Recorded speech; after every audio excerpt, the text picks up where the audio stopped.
तो स्वागत है आपका सरिता राठौर ब्लॉग्स में। कैसे हैं आप सभी? आशा करते हैं आप सब बहुत अच्छे होंगे। तो फ्रेंड्स, आज हम बात करेंगे एक सच्ची घटना पुनर्जन्म की, जो आज भी लोग वहां पर मिलने जाते हैं वो भाई से जिसका पुनर्जन्म हुआ है। ये टीवी में खूब आया था, न्यूज़ चैनल में भी, क्योंकि मीडिया वाले खुद उस बच्चे से मिलने के लिए गए थे। हमने भी ये घटना देखी न्यूज़ चैनल पर। तो आज मैं इस पर चर्चा करने जा रही हूँ। फ्रेंड्स, ये जो घटना है, पलवल से चंडीगढ़ की ओर जा रहे थे जो भाई, और वो ट्रक से धक्का लगता है उनको, कोई धक्का दे देता है और वो सीधे ट्रक से उछलकर सीधे रोड पर गिरते हैं। जब रोड पे गिरते हैं तो सामने से एक ट्रक आ रहा होता है, उससे कुचलकर उनकी मृत्यु हो जाती है। वहाँ पुलिस आती है, हॉस्पिटल में भर्ती कराया जाता है, लेकिन उनका वो दम तोड़ चुके थे, किसी को पता नहीं था कौन है। फिर जाके पूछताछ से पता चला कि वो उस गांव के हैं। तो फिर 12 साल बाद ये कहानी शुरू होती। चलिए हम उस पर चर्चा करते हैं फ्रेंड। तो ये जो घटना है, ये हरियाणा पलवल जिला तहसील होडल गांव है, वहाँ की घटना है, गड़ी पट्टी में। उनके पिता का नाम राजेश होता है और राजेश के यहाँ पर एक बेटे का जन्म होता है जिसका नाम राहुल होता है।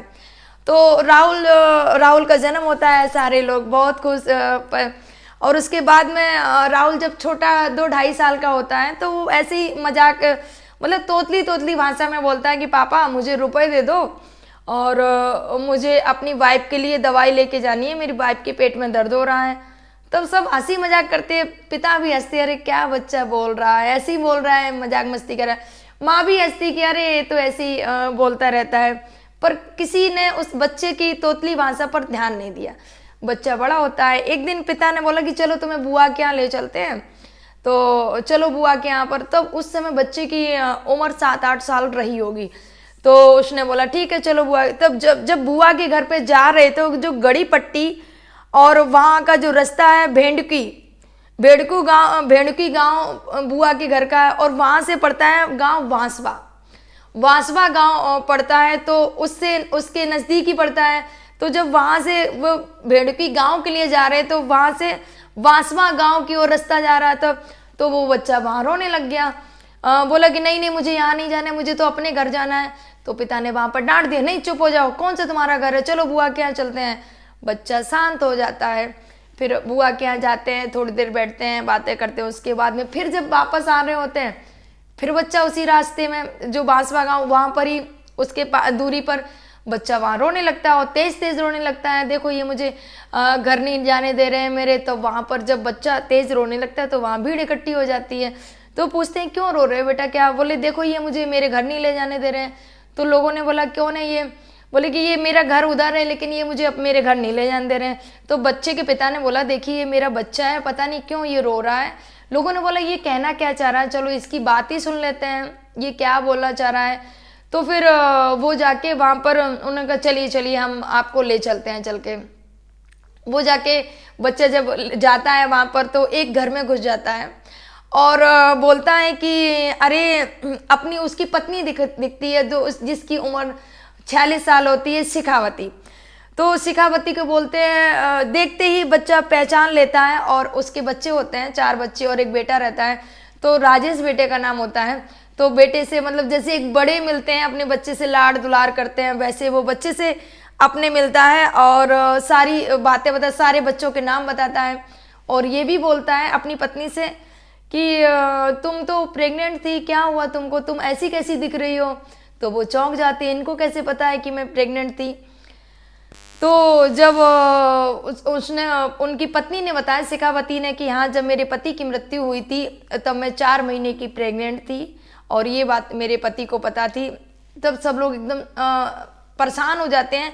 और जो धर्मराज उर्फ कलुआ, जिनका पहले जिनकी पति थे, उनका नाम था धर्मराज उर्फ कलुआ। तो उनके 5 भाई थे, वो एक एक करके सारे भाइयों को अपने पहचान लेते हैं, सबको भाइयों के नाम से बुलाते हैं और सारे बच्चों के नाम से बुलाते हैं कि ये जो जिस बच्चे का जो नाम उसको उसके नाम से ही बुला रहे थे। वो 9-10 साल का बच्चा, सोचिए फ्रेंड्स, उस बच्चे का जन्म 13 फरवरी 2006 में हुआ था। और जो धर्मराज उर्फ कलुआ की मृत्यु हुई थी फ्रेंड्स, आपको बता 1996 में उसकी मृत्यु हुई थी। जो धर्मराज था उसकी मृत्यु के बाद में ये जो राहुल है इसका जन्म होता है, इस बच्चे का नाम राहुल होता है, जो आता है यहाँ पर वो सारी चीज़ें बताता है। फिर लोगों ने पूछा अच्छा ये बताओ कि तुम्हारी मृत्यु कैसे हुई और तुम कैसे क्या जानते हो। तब उस बच्चे ने बताया कि मैं चंडीगढ़ से पलवल की ओर जब आ रहा था तो वहाँ पर मुझे मेरे दोस्त ने धक्का दे दिया और मेरे ट्रक के नीचे आने से मेरी मृत्यु हो जाती है। ऐसे करके बोले कि जब मेरे शरीर तो मेरा मर चुका था, लेकिन मेरी आत्मा अलग निकल के बैठ जाती है। मैं लोगों से बोलता हूँ कि मतलब मुझे मत जलाओ, मैं जिंदा हूँ, मैं जिंदा हूँ, पर कोई मेरे विश्वास नहीं करता है, कोई मेरी सुनता ही नहीं है। ये उस राहुल ने बताया जिसका पुनर्जन्म हुआ था। वो तो राहुल बोलता है कोई नहीं मेरी सुनता है। फिर मैं क्या करता हूँ, मैं अपनी चिता पर ही बैठा था लेकिन लोग माने नहीं, मेरी कोई आवाज़ सुन ही नहीं रहा था। मैं सबको आवाज़ दे रहा था मुझे मत जलाओ, मुझे मत जलाओ, मैं जिंदा हूँ, पर किसी ने नहीं सुनी। तो उसके बाद में जब वो जलाने लगते हैं तो मैं दूर बैठ जाता हूँ जाके और अपने आप को देख रहा होता हूँ कि कैसे मेरे शरीर को कैसे जला दिया जाता है। फिर उसके बाद मैं घर आता हूँ तो देखता हूँ कि सारे लोग रो रहे हैं। मैं ये भी देखता हूँ कौन हमारे जाने के बाद में दुखी है, कौन हमारे जाने के बाद में सुखी है। तो कोई मैं सब घर वालों को चुप कराने की कोशिश करता हूँ पर मेरी आवाज़ किसी तक नहीं पहुँचती है। तो आंगन में एक जो पेड़ का नीम का पेड़ होता है, मैं उसके ऊपर बैठ जाता हूँ और वहाँ पर पूरे घर को देखता हूँ अपने। ये उस बच्चे ने, राहुल ने खुद अपनी बताई कि जब मैं ख़त्म हो जाता हूँ उसके बाद में ऐसा ऐसा होता है मेरे साथ में। उसके बाद में जब उस बच्चे का जन्म होता है तो फिर उसने ये सारी घटना बताई और एक एक करके सारे बच्चों के नाम बताए उसने और नाम ले रहे थे।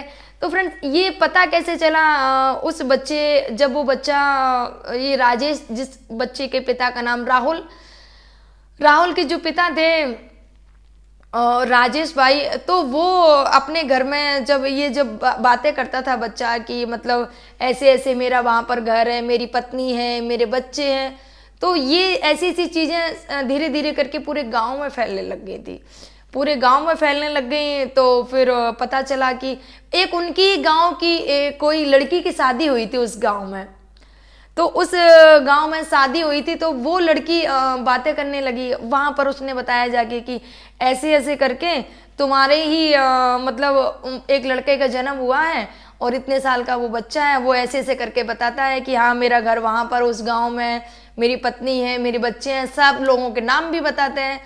तो जब ये बात धनराज उर्फ धनराज की पत्नी को पता चली तो उसने कहा कि मैं भी मिलना चाहूँगी, मैं मिलना चाहूँगी, कौन है क्या है और सही बता रहे हैं कि नहीं बता रहे हैं।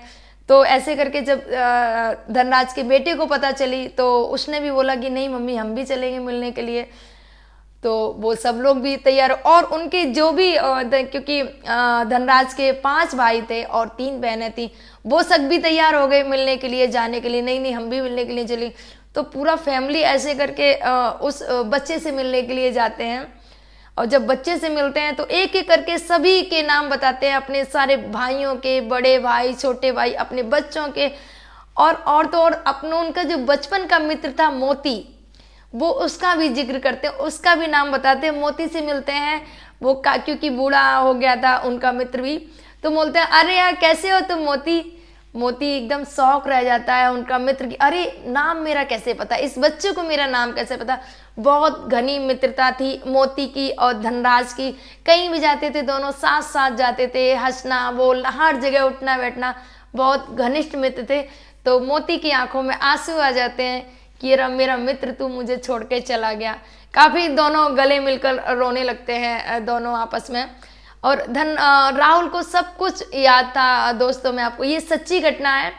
और ऐसे ही जब वो अपनी पत्नी को पहली बार जब मिलते हैं तो देखते हैं कि अरे तुम ऐसे कैसे, तुम तो प्रेग्नेंट थी। तब उसने बताया कि उसके बाद में तुम चले गए, उसके बाद में एक बेटी का जन्म हुआ है, उस बेटी से भी मिले। और पूरा फैमिली बहुत खुश था कि मेरा जो बेटा है और उनका जो भाई है वो वापस आ गया। बच्चे को भी लग रहा था कि, लेकिन बात ये थी कि बहुत उम्र कहाँ 14-12 साल का वो बच्चा और कहाँ उनके पिता। लेकिन वो जो राहुल था उसने अपने जो राजेश जो पिता होते हैं उनसे बोल दिया था कि पिताजी कि मेरी जो बेटियां हैं, भले मैं नहीं हूँ वहाँ पर, लेकिन मेरे जो कर्तव्य है मैं उनको करूँगा। मैं अपनी बेटियों की विवाह जो कन्यादान होता है वो रस्म में पिता मैं उनको करना चाहूँगा। मेरी जो बेटियां हैं मैं उनकी शादी अपने हाथों से, जो कन्यादान जो माता पिता करते हैं मैं उसको करूँगा। तो उनके जो राजेश उनके पिता होते हैं उन्होंने भी खूब सहयोग किया। उन्होंने कम से कम 60-70 हज़ार जो एक राशि इकट्ठी की और उनके जो बेटी की शादी थी उस बेटी की शादी में गए और राहुल ने कन्यादान किया अपनी बेटी का। और अच्छे से शादी विदाई, जैसे एक पिता अपनी बेटी को विदा करते हैं वैसे ही राहुल ने उस अपनी बेटी को विदा किया और सारे रीति रिवाजों के साथ में एक पिता का उन्होंने फर्ज अदा किया।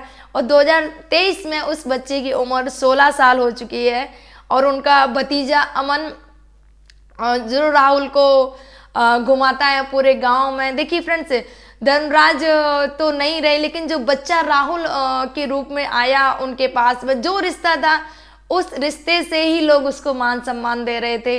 जो भले उसकी उम्र कम थी बच्चे की, लेकिन अगर वो पहले जो धनराज का जो रिश्ता था उसी रिश्ते से लोग पैर भी छू रहे थे, उसको प्रणाम भी कर रहे थे।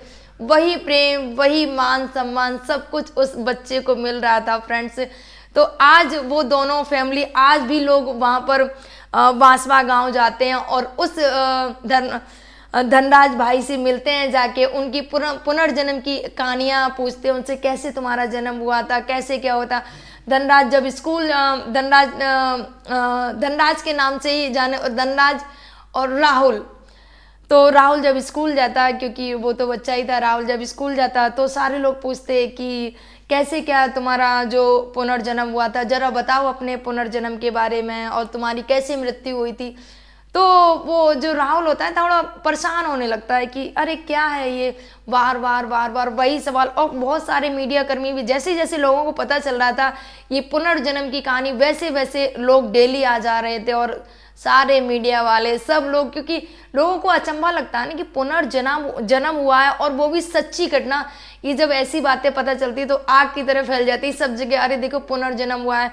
एक एक बात उन्होंने बताई जो भी, और तो और उन्होंने ये भी अपने गांव में जब वो घूम रहे होते हैं, जो भी मिलते हैं तो बोलते हैं, क्यों भैया तुमने हमसे उधार लिया था, तुमने मेरे जाने के बाद मेरी बीवी को दिया पैसा या नहीं दिया। तो लोग चकित थे कि अरे ये सच है, क्योंकि कुछ लोगों ने धनराज ने जिसको पैसा उधार दिया था, धनराज के ना जाने के बाद में शायद ही लोगों ने दिया होगा, तो वो उन लोगों से ही बोल रहे थे कि भाई तुमने मेरी पत्नी को मेरा पैसा दिया या नहीं दिया। बहुत सारी चीज़ें धनराज भाई ने बताई और धनराज भाई तो नहीं रहे, लेकिन राहुल के रूप में उनके यहाँ पर जो धनराज भाई आए उससे सारे लोग, परिवार के जन बहुत खुशी थे। और दोनों परिवारों में खुशियाँ, क्योंकि राजेश भाई के बेटे थे राहुल, वो उनको भी देख रहे थे राहुल भाई, और अपनी जो वो फैमिली है, जो नई फैमिली है, जो मम्मी पापा मिले उनको भी देख रहे थे, और जो उनकी पुरानी फैमिली है, जो पति पत्नी जो उनका रिश्ता था वो उसको भी देख रहे थे, अपने बच्चों को, अपनी बच्चों की विदाई शादी सब कुछ धनराज ने और राहुल भाई ने सब कुछ बखूबी निभाया। और जब वो सारे लोग बार बार पूछते हैं, और उम्र जो कि 16 साल मैंने आपको बताई है, बार बार वही मार्केट जाते तो भी उनको रोक लेते, अरे अरे भैया तुम राहुल धनराज हो, बताओ जरा थोड़ा सा कैसे क्या तुम्हारी मृत्यु कैसे, तुम्हारा कैसे पुनर्जन्म हुआ है, और वो सारी चीज़ें उस बच्चे से बार बार पूछते। तो धनराज काफ़ी परेशान और राहुल काफ़ी परेशान हो जाता है भाई कि ये क्या है, बार बार वही सब पूछते हैं।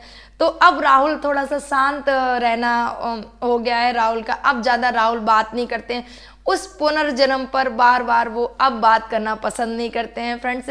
तो ये थी सच्ची घटना पुनर्जन्म की फ्रेंड्स। अगर बात अच्छी लगी हो तो लाइक शेयर सब्सक्राइब जरूर करिएगा फ्रेंड्स। राधे राधे।